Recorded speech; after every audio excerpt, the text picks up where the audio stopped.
चलिए आज हम लोग इस छोटा सा प्रयास में एक और कड़ी जोड़ते हैं विज्ञान से। आज विज्ञान के महत्वपूर्ण तथ्यों के बारे में आपको बताते हैं। बहुत से ऐसे तथ्य हैं जिनका उपयोग हमारे व्यवहारिक जीवन में होता है ना, और हम उसको देख नहीं पाते, समझ नहीं पाते, या समझते भी हैं बहुत सारे लोग, है ना। जो जीके में इससे संबंधित महत्वपूर्ण प्रश्न आता है ना। तो विज्ञान के वो महत्वपूर्ण तथ्य या फैक्ट्स क्या हैं, उसके बारे में मैं आप लोगों को बताता हूँ। यदि अच्छा लगे तो अपने मित्रों को भी जरूर शेयर कीजिए ताकि वे भी लाभ उठाएं। और ध्यान में रखिए, एग्जाम में इससे प्रश्न निश्चित आता है, अनिश्चित का कोई प्रश्न ही नहीं है ना। आइए देखते हैं महत्वपूर्ण तथ्य के बारे में। सबसे पहले अम्लराज की बात करते हैं। अम्लराज ये हाइड्रोक्लोरिक अम्ल और नाइट्रिक अम्ल का मिश्रण होता है। बोलने में और देखने में बड़ा आसान लग रहा है, लेकिन ये बड़ा जटिल है। जानते हैं, अम्लराज एक ऐसा पदार्थ है जिसमें यदि सोना डाल दिया जाए तो वो घुल जाता है। सोना डाल दिया जाए तो घुल जाता है। जानते हैं, जब आप जाइएगा सोनार के पास, आपका सोने का आभूषण यदि गंदा हो गया है, उसको साफ करवाने के लिए जाइएगा तो वो अम्लराज में डाल देगा और डाल करके निकाल देगा। बाहर से एकदम चमचमा जाएगा, आप भी खुश हो जाइएगा। लेकिन जानते हैं क्या होता है? सोने का वजन घट जाता है, क्योंकि सोना का बाहरी परत उसमें घुल गया। यही है अम्लराज, जो हाइड्रोक्लोरिक अम्ल और नाइट्रिक अम्ल का मिश्रण होता है। इसमें सोना घुल जाता है। अब इसको एक्वारेजिया के नाम से भी जानते हैं, एक्वारेजिया कहते हैं। चलिए और आगे बढ़ते हैं। जिंक फॉस्फाइड, आप लोग चूहा को खूब मारे होंगे। चूहा का विष इसी से तैयार होता है ना, उसका नाम होता है जिंक फॉस्फाइड। जिंक ऑक्साइड, इसको जस्ते का फूल कहते हैं। प्रश्न में पूछा जाएगा जस्ता का फूल किसे कहते हैं, याद रखिएगा जिंक ऑक्साइड। सिल्वर क्लोराइड, इसको हॉर्न सिल्वर के नाम से जानते हैं। ये क्रोमेटिक कांच इससे बनाया जाता है। एक विशेष प्रकार का चश्मा होता है, उसको फोटोक्रोमेटिक कांच कहते हैं, है ना। इसी उसमें ये डाला रहता है हॉर्न सिल्वर, है ना। और सिल्वर आयोडाइड जो होता है, सिल्वर आयोडाइड, ये कृत्रिम वर्षा के लिए उत्तरदायी होता है। कृत्रिम वर्षा में क्या होता है कि कहा जाता है कि आकाश में जब खूब बादल छाए रहते हैं ना, तो इसको छिड़क दिया जाता है। किसको? सिल्वर आयोडाइड को। सिल्वर आयोडाइड को जब छिड़क दिया जाता है ना, तो खूब जोरों से वर्षा होने लगती है। एकाएक जैसे लगता है बादल फट गया। इसलिए इसको कृत्रिम वर्षा कराने में यूज किया जाता है सिल्वर आयोडाइड को। सिल्वर नाइट्रेट, इसका उपयोग अमिट स्याही बनाने में किया जाता है। इस अमिट स्याही का उपयोग करते हैं इलेक्शन वगैरह में। आप लोग सुने होंगे कि या देखे होंगे अपने माता पिता को, उनके उंगली में विशेष प्रकार के स्याही से निशान लगाया जाता है, वो जल्दी छूटता नहीं है ना। तो वो उसको अमिट स्याही कहते हैं, वो नहीं छूटने वाला होता है, उसमें सिल्वर नाइट्रेट मिला रहता है। इसी के कारण जो है वो छूटता नहीं है, जल्दी नहीं छूटता। अमिट स्याही के नाम से जाना जाता है। सिल्वर ब्रोमाइड, ये फोटोग्राफी में यूज होता है ना। याद रखिएगा, कभी चांदी के चम्मच से अंडा नहीं खाना चाहिए, है ना। यानी चांदी से अंडा नहीं खाना चाहिए, है ना। शुद्ध सोना 24 कैरेट का होता है, जानते हैं। तो 24 कैरेट का जो शुद्ध सोना होता है, उससे आभूषण नहीं बनाया जाता है, क्योंकि वो मुलायम होता है, वो बहुत ज़्यादा कठोर नहीं होता है। इसको कठोर बनाने के लिए इसमें तांबा मिलाया जाता है अथवा थोड़ा बहुत चांदी मिलाया जाता है, तब वो जाकर कठोर होता है। 24 कैरेट का शुद्ध सोना होता है। 1 कैरेट का वजन 0.2 ग्राम, यानी 5 कैरेट बराबर 1 ग्राम होता है। याद रखिएगा, 1 कैरेट जो होता है वो 0.2 ग्राम के बराबर होता है। 0.2 ग्राम इक्वल टू 1 कैरेट, यानी 5 कैरेट बराबर 1 ग्राम होता है ना। याद रखिएगा। एफीएस, जिसको आयरन पायराइड कहते हैं, इसको झूठा सोना या बेवकूफों का सोना कहा जाता है ना। झूठा सोना किसे कहते हैं, याद रखिएगा, या बेवकूफों का सोना किसे कहते हैं? आयरन पायराइड को कहते हैं। स्वर्ण लेपन, जो सोना की परत चढ़ाई जाती, सोना की तरह जो चमकता है ना पदार्थ, उसमें जो है इसका उपयोग किया जाता है। पोटेशियम और साइनाइड का उपयोग किया जाता है। ऑरिक क्लोराइड सर्प विष रोधी, यानी ये दवा बनाई जाती है, जो सांप के जहर जो फैलता है ना, हाँ, तो उसके लिए एक दवा बनाई जाती है ऑरिक क्लोराइड से। प्लेटिनम को सफेद सोना के नाम से जाना जाता है। किसको?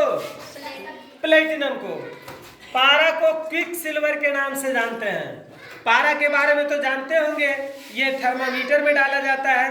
पारा एक ऐसा तत्व है जिसको द्रव धातु के नाम से भी जानते हैं, यानी ये ऐसा धातु है, अकेले धातु है जो द्रव के रूप में पाया जाता है, पारा। लेड ऑक्साइड को लिथार्ज कहते हैं। इसका उपयोग फिलंट कांच बनाने में किया जाता है। फिलंट कांच के बारे में पिछले वीडियो में हम विस्तार से बताए थे। फ्यूज तार, आप लोग के घरों में जब बिजली जो प्रवाहित होती होगी तो बोर्ड में जो है फ्यूज लगा होता है, और फ्यूज में एक तार जोड़ी रहती है। वो तार जो होता है लेड और टीन का बना होता है। एग्जाम में पूछा जाता है कि फ्यूज तार किन किन चीज़ों से मिलकर बना होता है, तो हाँ बताना है कि लेड और टीन से मिलकर बना होता है फ्यूज तार। यूरेनियम है ना, यूरेनियम के बारे में जानते हैं, इसको आशा की धातु कहते हैं। यूरेनियम को आशा की धातु कहते हैं। हमारे देश में सबसे ज्यादा यूरेनियम झारखंड के जादूगोड़ा में पाया जाता है ना। एटम बम वगैरह इसी से बनाया जाता है, और जो ताप विद्युत परियोजना है ना, उसमें भी इसका इस्तेमाल किया जाता है यूरेनियम का, है ना। ताप विद्युत संयंत्र जिसको कहते हैं, यूरेनियम का उपयोग किया जाता है। आशा की धातु कहते हैं। टंगस्टन, इसका संकेत W होता है ना। अक्सर जब हम नहीं जानते हैं तो किसी चीज़ के संकेत को उसी के नाम से जानने का प्रयास करते हैं, है ना। जैसे क्लोरीन है तो Cl, मिलता जुलता शब्द है, आराम से याद कर लेते हैं, लेकिन याद रखिएगा इसका संकेत W होता है। इसका गलनांक 3500 डिग्री सेंटीग्रेड होता है। यह सबसे ज़्यादा राजस्थान में पाया जाता है। सबसे बड़ी बात बताते हैं तुम लोगों को कि वो जो है बल्ब है ना, बल्ब का फिलामेंट टंगस्टन का बना होता है। अक्सर एग्जाम में पूछा जाता है कि बल्ब का फिलामेंट किस धातु का बना होता है, तो आप बताइएगा कि टंगस्टन का बना होता है। बल्ब का फिलामेंट किसका बना होता है? क्योंकि इसका गलनांक बहुत ज़्यादा होता है, 3500 डिग्री सेंटीग्रेड होता है। सबसे ज़्यादा राजस्थान में पाया जाता है। धातुओं में सबसे भारी धातु ओस्मियम है और सबसे हल्की धातु लिथियम है। याद रखिएगा, सबसे भारी धातु और सबसे हल्की धातु का नाम। आतिशबाजी, पटाखा छोड़े होंगे आप लोग, उसी को आतिशबाजी कहते हैं। उसमें जो हरा रंग की तरह दिखता है ना, उसका मूल कारण है कि बेरियम के कारण दिखता है। किसके कारण? बेरियम के कारण। बेरियम के कारण वो हरे रंग का दिखता है। लाल चटक रंग जो आता है वो स्ट्रांसियम के कारण आता है। कोबाल्ट का नाम आप लोग सुने होंगे, इसका उपयोग कैंसर की दवा बनाने में किया जाता है। विश्व प्रसिद्ध एफिल टावर का नाम आप लोग सुने होंगे ना। एफिल टावर का जो आधार है, पूछा जाता है इसका आधार किस चीज का बना है, तो एफिल टावर का आधार स्टील और सीमेंट से मिलकर बना है ना। बारूद का नाम सुने, बम बनाने में, पटाखा बनाने में इसका इस्तेमाल किया जाता है ना। इसमें सब बारूद में पोटेशियम नाइट्रेट, गंधक और चारकोल होता है। ये तीनों का मिश्रण होता है बारूद, पोटेशियम नाइट्रेट, गंधक और चारकोल का। रेल की पटरियों के बीच जो दरार आ जाती है ना, उसमें आयरन ऑक्साइड, अक्सर एग्जाम में खूब पूछता है कि रेल के पटरियों के बीच जो दरार आती है उसको भरने में किसका इस्तेमाल किया जाता है, तो आयरन ऑक्साइड एवं एल्युमिनियम का इस्तेमाल किया जाता है। किसका इस्तेमाल किया जाता है? आयरन ऑक्साइड एवं एल्युमिनियम। हाँ, उसके दरार को भरने के लिए। अब मशीनों के पार्ट पुर्जा में भी दरार आता है तो इसका इस्तेमाल उसको भरने में किया जाता है। आयरन की कमी से एक रोग होता है जिसको एनीमिया कहते हैं ना, जिसको रक्त अल्पता भी कहते हैं, यानी खून की कमी के नाम से जाना जाता है। और जिसके शरीर में आयरन अधिक मात्रा में होता है उसको लौहमयता या सिडेरोसिस के नाम से जानते हैं, है ना, उसको लौहमयता हो जाता है। तांबा की अधिकता से विल्सन विल्सन नामक रोग हो जाता है। यह एक प्रकार का बीमारी है जिसमें अधिक उम्र होने के बाद हाथ पांव अपने से कांपने लगते हैं, उसको विल्सन विल्सन बीमारी कहते हैं। शरीर में तांबा की अधिकता के कारण यह होता है। यसद लेपन जस्ते की परत चढ़ाई जाती है धातुओं के संक्षारण होने से बचाने के लिए। जैसे लोहा देखे है ना, लोहा में जंग लग जाता है, वही जंग लगना ही उसका संक्षारण कहलाता है। तो क्या किया जाता है ना, इसमें जस्ता का लेप चढ़ा दिया जाता है, पेंट कर दिया जाता है, उसको यसद लेपन कहते हैं। इसमें जस्ते की परत चढ़ाई जाती है। जो शुद्ध लोहा होता है, सबसे शुद्ध वो पीटवा लोहा होता है। कौन लोहा?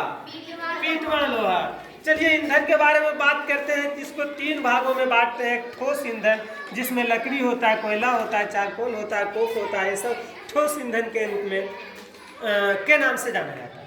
द्रव ईंधन में पेट्रोल, डीजल, केरोसिन जिसका उपयोग करते हैं द्रव के रूप में, वो द्रव ईंधन हो गया। गैसीय ईंधन में कोल गैस, प्राकृतिक गैस, गोबर गैस, वो एलपीजी वाला जो होता है ना, इसी प्राकृतिक गैस का ही एक भाग है, वो भी गैसीय ईंधन में ही आएगा। जानते हैं कोयला की जब बात करते हैं तो कोयला मुख्य रूप से जो सबसे उत्तम कोटि का होता है, इससे 4 प्रकार का कोयला होता है, जिसमें सबसे उत्तम कोटि का कोयला जो होता है वो कोयला होता है एंथ्रासाइट, है ना। जो 2 नंबर पर होता है, हमारे घरों में अक्सर सब जो यूज किया जाता है वो बिटुमिनस कोयला होता है ना। और सबसे घटिया कोयले से तीसरा होता है लिग्नाइट, और चौथा जो होता है जो सबसे निम्न कोटि का कोयला होता है वो होता है पीट कोयला। कहाँ होता है? पीट कोयला होता है। ठीक है, तो ये कोयला का प्रकार हुआ।